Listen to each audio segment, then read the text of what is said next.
Good morning to everybody and thank you for the invitation. My name is Ulrich. I'm the director of a public-owned energy agency of the autonomous province of Bolzano-Südtirol.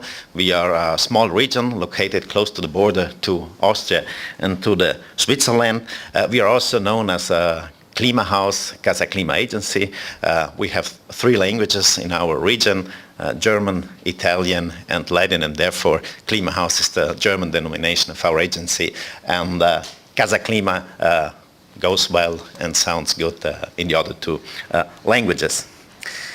So let's getting started. In the last decades, the international attention for resource consumption and for the, let's say, anthropogenic causes of the climate change increased steadily. And today we have a clear political commitment on a European level. We have a large political consensus on these arguments. And these issues are, as we have already heard, closely and tightly connected to the matter of energy and how we use energy. And on the other hand, the availability of energy, of course, conditions both our everyday life and the economic growth. We have heard before that Slovenia depends to 50% from imports in the field of energy. I have to say that Italy imports up to 85% of its energy. Private households and also our economy, of course, suffer a dependency, of course, but also energy prices among the highest in the European Union. So, we have to look for an intelligent use of energy, and an intelligent use of energy efficiency is therefore also one of the main concerns of the 2020 goals of the European Union to be met by 2020, which involve the 3 main targets you see here on this slide: a 20% reduction of CO2 emissions, the production of 20% of our energy need through renewable sources, and an increase of the energy efficiency in the measure of 20%. In the meantime, we know that the European Union has already formulated new goals, new targets for 2030, which of course are even more ambitious. And of course, the cheapest and the most environmentally friendly and the most cleanest energy is the one that isn't consumed. This brings me to the topic of energy efficiency, and this brings me to KlimaHaus CasaClima. In the European Union, 40% of the total energy consumption can be attributed to the construction sector, which is why the European directives introduce measures to improve energy efficiency of buildings. We had the first directive in 1991 and the second one in 2010. And probably you in Slovenia implemented the second one. We implemented, and we were the first region in Italy, our region, to implement already the first directive, the 2002 from 91. Okay. Following this international background, our local government in South Tyrol decided in 2011 to set also ambitious climate and energy goals to our region. According to this strategy, the per capita energy consumption should be lower than 2,200 watt by 2050. You probably heard of the 2,000 watt society in Switzerland. It's a similar approach.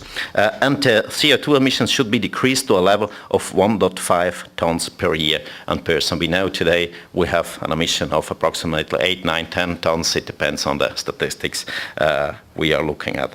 So the most important fields in the strategic paper, the climate plan, South Tyrol Energy 2050, which describes this strategical vision of our government, are, of course, sustainable mobility concepts, but mainly renewable energies and the concept of energy efficiency coupled with a sustainable construction sector.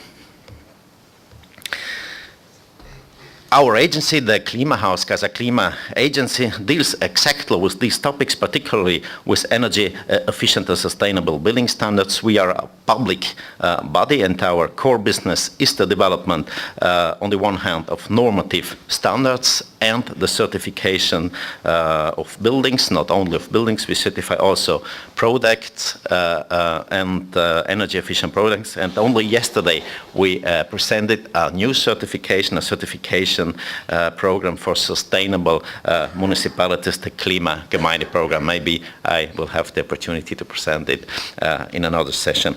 So other fields of our activities regard, of course, education to these topics and consultancy, and of course, research and development activities. So we started our activity more than 10 years ago, and to this day more than 10,000 buildings have been certified according to the KlimaHaus CasaClima standard. Why is in our perception at least, KlimaHaus so special? First of all, we gave energy efficiency and sustainability a name and a face. We are not a mere energy certificate. We are a quality certification. Today, KlimaHaus CasaClima is a known brand and a label for overall construction quality, which finds a demand not only in our region, where the certification or the standard is mandatory, but also in the rest of Italy, as I already said, as a quality certification. So this brings me not to the refurbishment, but the energy performance certification, particularly to the NZEP standard, to the nearly zero energy building standard. The last European directive concerning the energy performance of buildings introduced this concept of the nearly zero energy building, compelling its implementation for all public constructions by 2019 and for all new construction, also private ones, by 2021.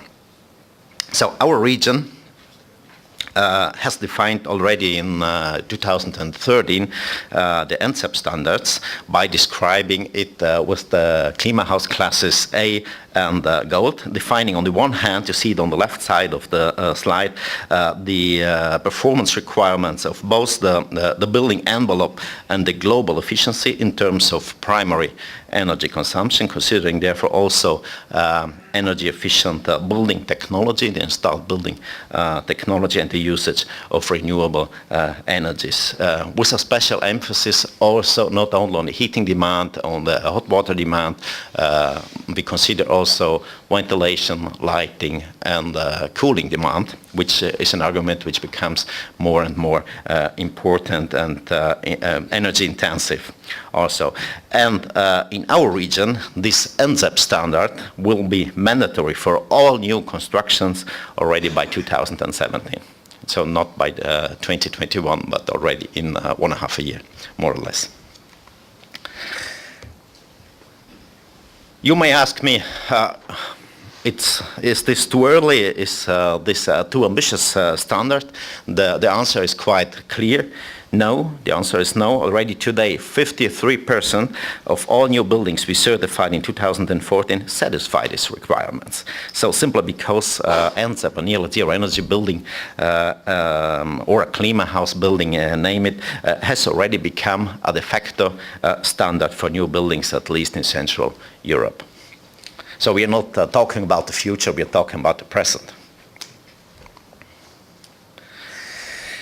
So what is now a KlimaHaus? To anticipate any conclusions, KlimaHaus is not an architectural style, and it doesn't favor specific materials or construction systems. Later we will see the sustainability series. In that case, of course, we'll look at the materials, at the environmental impact of the materials, but not in the energetic certification, energetic performance certification. So in this aspect, we can say that KlimaHaus is rather agnostic, and we have a very broad selection of very good examples which illustrate the many ways in which a KlimaHaus can be realized. So you are all engineers. What are the basics of a KlimaHaus when talking about energy efficiency? Of course, the building envelope obviously plays the crucial role. Here we have to start to minimize the transmission heat losses. A good building envelope is further also the basis, of course, for a high comfort level during both winter and summertime. This is very important and becomes, as I already said, more and more important as we certify also buildings in all Italy, also in Palermo. So of course there the heating demand maybe is not that high, but the cooling demand in the summer times is. And of course this all is related to technique, to engineering skills and to building physics. And we have to handle with a wide range of technical aspects that have to be considered. We are talking about thermal insulation, air tightness. We have to consider, of course, the avoidance of thermal breaches. We have to look at the quality of the windows and the doors. Geometry and orientation, of course, of the building plays a big role. Always with respect also to the comfort or discomfort during summer. Of course, the thermal storage capacity, the thermal mass of the materials is important, and many other things. So, in order to support and to help concretely the planner to reach all these technical challenges, we develop technical guidelines which are describing our KlimaHaus CasaClima standard, and these technical guidelines are used or can be used as models and aim also to standardize the process of certification. So the basis for a KlimaHaus is laid in an accurate planning and calculation. As in many other areas, you are engineers, you know that also here the quality is founded on the design details, on the quality of the design details. But there is one thing which is particular in our certification, we'll see it soon. The calculus obviously is always a central part for the energy performance evaluation, also for the on a planning level. Of course, it's important to do these calculations. We are a public body, I already said it, therefore our tool we developed, our software ProCasaClima, is free of charge and offers a wide range of functionalities to handle all these relevant topics. One highlight is the integrated dynamic simulation engine. So we do not only stationary validation, we do also dynamic, or you can do also dynamic simulations with this software, especially for the discomfort analysis during summertime. Other features regard, of course, the planning of the technical equipment and the integrated tool of the cost-benefit analysis. Also, this is very important as the European directives introduce this concept of the cost optimal level. So if you have one owner which has no possibilities to install renewable energy plants such as photovoltaics, he can do cost-benefit calculus, and he can, or he has not to satisfy the one or the other minimum requirement. Additionally, this software permits also to evaluate the sustainability properties of a project according to our KlimaHaus nature standard. We will see it later on. Okay. So our certification is not a certification on the paper, and we heard that the certification is important to raise awareness. So when we started, it was for sure so that awareness was and sensibilization was very important. But we always thought to be a quality certification. So finally, all projects, not only a statistically sample, without exceptions, are regularly checked on site during construction and after construction. And since 2010, all new construction projects have to go through a final blower door test. So this is in our view concretely contribute to ensure the quality of the work and to add a further guarantee in quality, in terms of quality for the owner. This controls and this audits on construction site. And the results obviously are a high construction quality and high comfort levels at the end. This is what the owner wants to have. And according to the slogan you see on this slide, for a better climate inside and outside. So I mentioned before the CasaClima Nature, the KlimaHaus Nature Standard. Over the years, also we started with the mere energetic performance certification. Our certification scheme evolved towards a greater focus on sustainability matters. Today our sustainability protocols allow to rate and to certify also structures according to a wider set of sustainability criteria. The base protocol for residential buildings is the KlimaHaus Nature Quality Seal. So in this context, energy efficiency is here only 1 out of 6 core indicators. The list of criteria we rate consider aspects especially linked to the health, of course, such as the indoor air quality, life cycle considerations of the used materials, the use of natural daylight in our buildings, acoustic comforts, acoustic insulation, the handling of other resources like water cycle, and much more. And on the basis of the energy certification and this first sustainability label, KlimaHaus Nature for residential buildings, we developed then a whole family of quality seals for different application areas. In this way, our protocols take into account the specific issues of the interested structures, of course, of the buildings, but also of the specific processes of the application area. We look also the production process, logistics, the waste treatment, for instance, or the laundry. For instance, one quality C is the Klima Hotel. This is a sustainability certification for hotels. Another quality seal is CasaClima or KlimaHaus Work and Life. This is a specialization of our certification for non-residential applications like office or service buildings. Then we have a very sexy seal. This is CasaClima Wine or KlimaHaus Wine, which is a corresponding label for sustainable wineries. Here you see the internationally quite well-known winery Jerman, located in the Coglio Goriziano, which took one of the first KlimaHaus wine certificates. A relatively new member of our sustainability protocols is the KlimaHaus School Seal. A few months ago we certified the first school near to Pisa in Tuscany. Here you see some images outside and inside. So, and this brings me to the actually topic of this event, to the energy efficiency refurbishment. Until now we've talked implicitly about the new construction or even about nearly zero energy buildings. However, our new or our relatively new buildings represent only about 10%.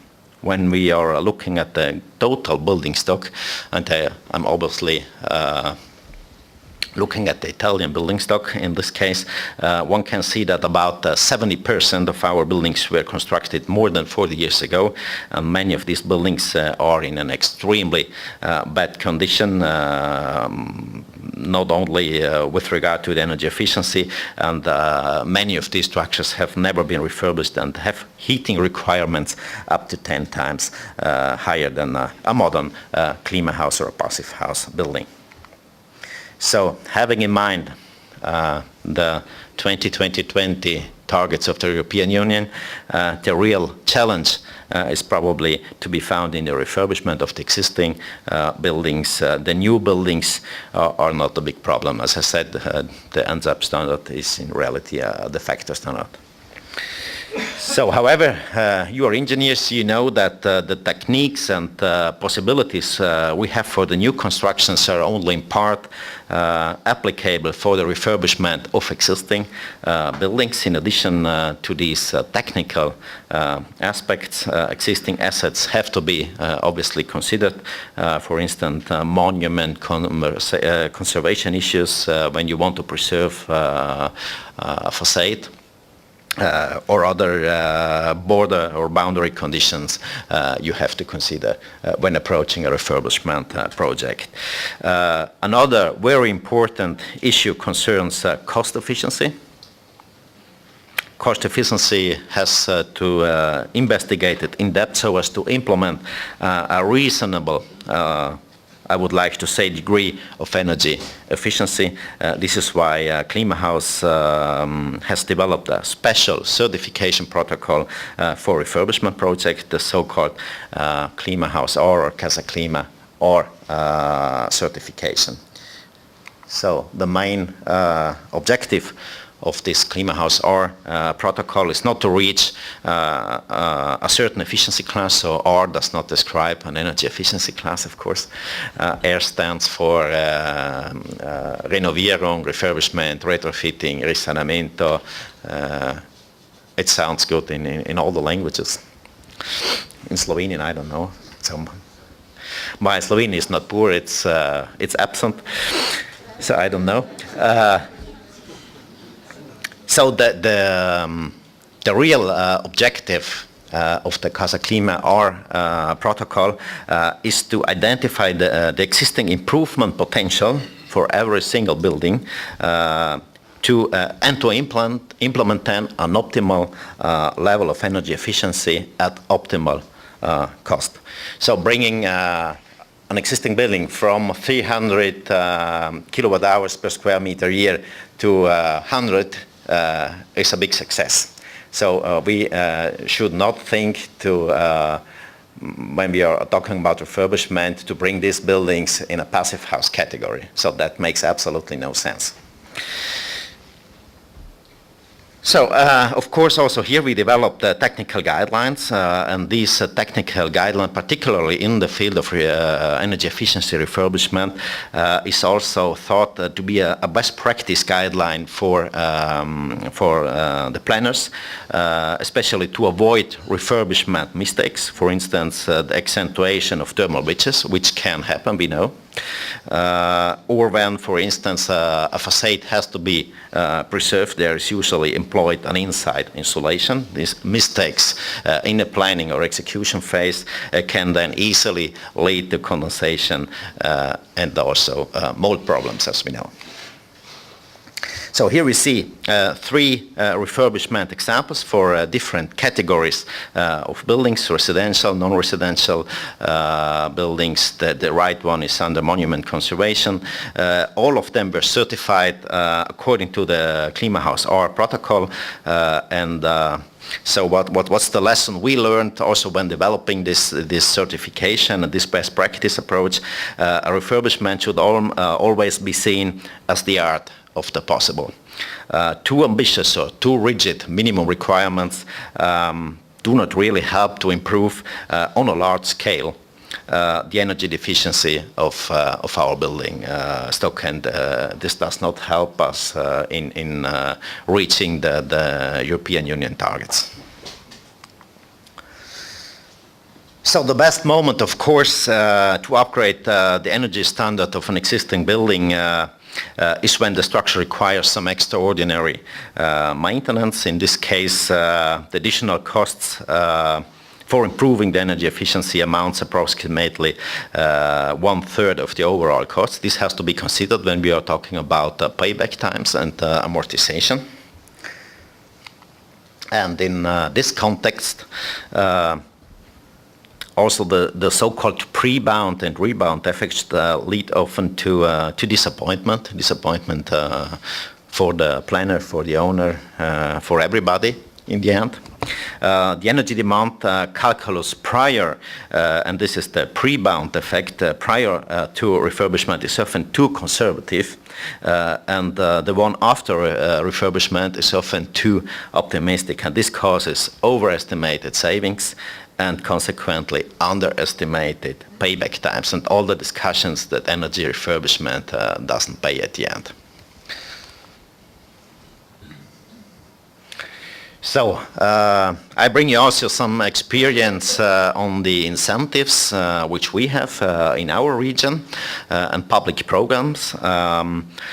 Public incentives can help to improve the refurbishment rates. In South Tyrol, the so-called cubage bonus or volume bonus provides a possible cubage extension of up to 20% of the volume if you fulfill certain minimum standards, if you reach the KlimaHaus C class, or if you have a KlimaHaus R certification, independently from the energy efficiency class, which results from the refurbishment. This is an incentive at no cost for the public administration.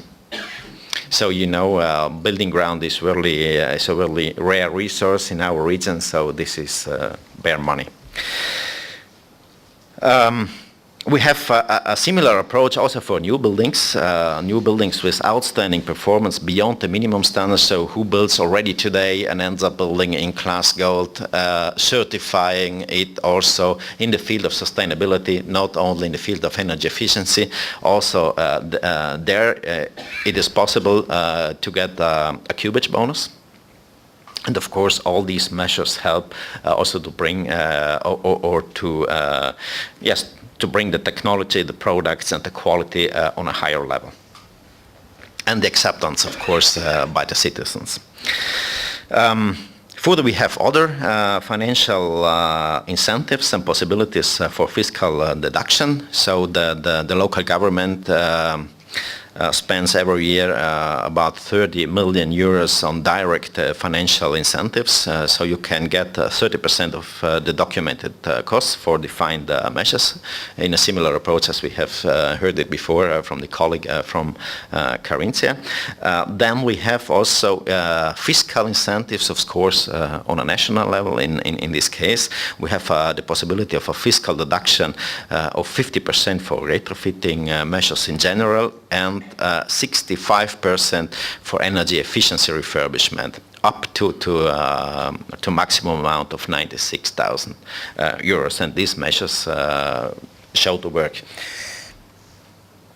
So since 2008, the Italian construction sector has seen, due to the crisis, a drop of the investments in new constructions of minus 58%. In the same period, the investments in energy efficiency refurbishment, in extraordinary maintenance, and in renewable energies has registered a modest but a constant growth during all these years. So we see that also these public measures can also help the construction industry. And today we are in the situation that 2 euros out of 3 are investments in extraordinary maintenance or energy refurbishment measures, and only 1 euro out of 3 goes into new buildings in the residential sector. Okay. So let's return just for a moment to the ends-up buildings, to smart homes, smart materials. In the future, we will see that the ends-up building, the nearly zero energy building, or the smart home, smart buildings, that in these buildings the building technology will become more and more important. Heating and cooling techniques, ventilation, air conditioning, building automation, the integration of renewable energies, and so on. And also the passive components and materials are becoming more and more sophisticated. On the one hand, these technologies of course, introduce better performance, introduce new functionalities and also new features. But on the other side, they introduce also more complexity.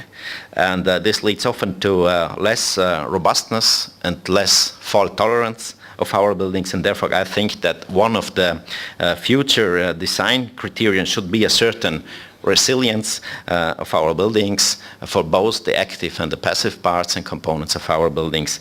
Less can often be more. And first of all, we want to have a nearly zero energy buildings, but first of all, we want to have a nearly zero problem building. So I would like to close with a research project. In the last summer, we had the pleasure to certify and to be a partner also of the Rome for Density project. You probably know this project won the 2014 edition of the Solar Decathlon Europe in Versailles, France. The Solar Decathlon Europe is the world championship, if you want, for energy efficient and sustainable buildings, and the actual world champion is a KlimaHaus, is a KlimaHaus Nature, and of course we are very proud of this extraordinary success. So this is a good message to conclude. Thank you very much for your attention. If you have any questions, then I will be glad to answer them. Thank you.